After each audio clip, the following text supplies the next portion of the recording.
Contact.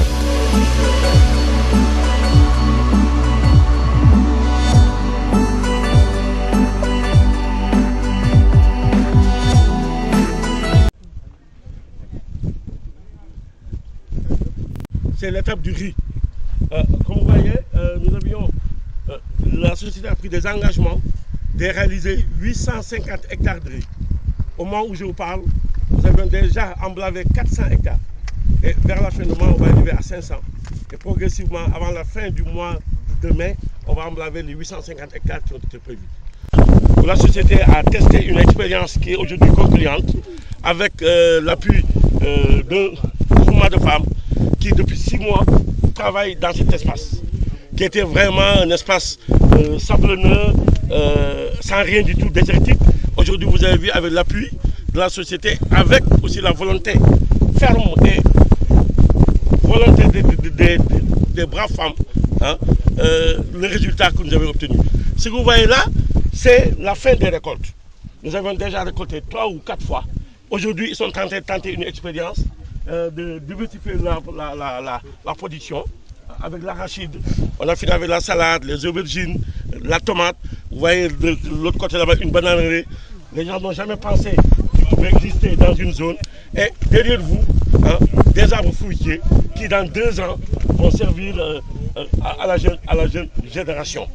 Madame la Présidente, je vais vous demander pourquoi on s'est arrêté dans un endroit où on ne voit pas de végétation verdoyante. C'est pour vous expliquer qu'après cette saison, ces terres ont été utilisées pour faire de l'arachide et de l'arachide sélectionné.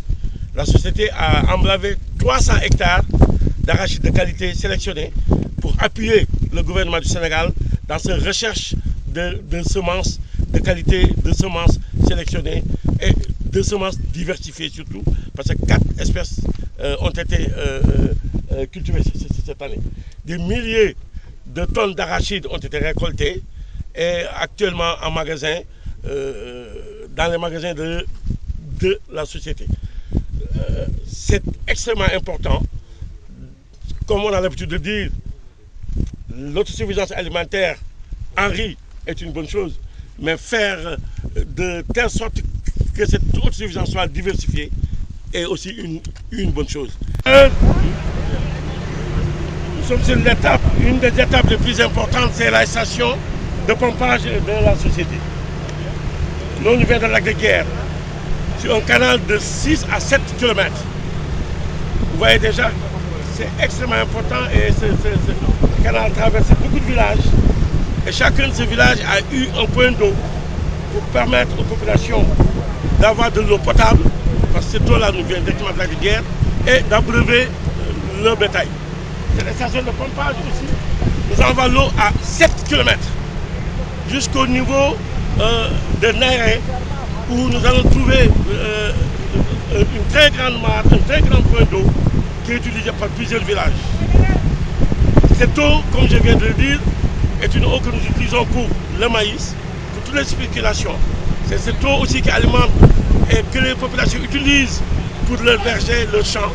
Et cette même eau est là à la disposition des populations. Parler des populations depuis ce matin, nous arrivons maintenant dans leur zone d'exploitation qui est estimée à 74 hectares, 73 hectares et quelques. 35 ont été emblavés, vous voyez derrière vous. L'objectif c'était de mettre de la patate, de faire de la patate douce, mais avec leur compétences et dévouement, ils sont allés directement vers ce qu'on en a parlé depuis ce matin, la diversification. Nous sommes ici au milieu d'un parcours de bétail et on en a une dizaine dans toute la plantation. Et vous avez bien vu la stratégie. De part et d'autre, il y a des plantations, mais au milieu, on crée le parcours de bétail pour permettre aux populations et au bétail de s'adonner à des activités de tous les jours. C'est une étape très importante. D'abord, pour justifier l'importance d'une bonne station. C'est ce qu'on a vu tout à l'heure. C'est cette station qui amène l'eau jusque-là. Et quand l'eau arrive là, on peut bien répondre à la question pour qui? Pour les populations. cette zone de Naéré, pour les gens qui connaissent très bien la construction de la réserve du Niayel, les gens savent que c'est une zone où il n'y a pas d'eau. Aujourd'hui, vous avez vu les populations en train de faire leurs besoins domestiques. Ils viennent boire. Mais ce qui est extrêmement important, c'est que nous avons des villages.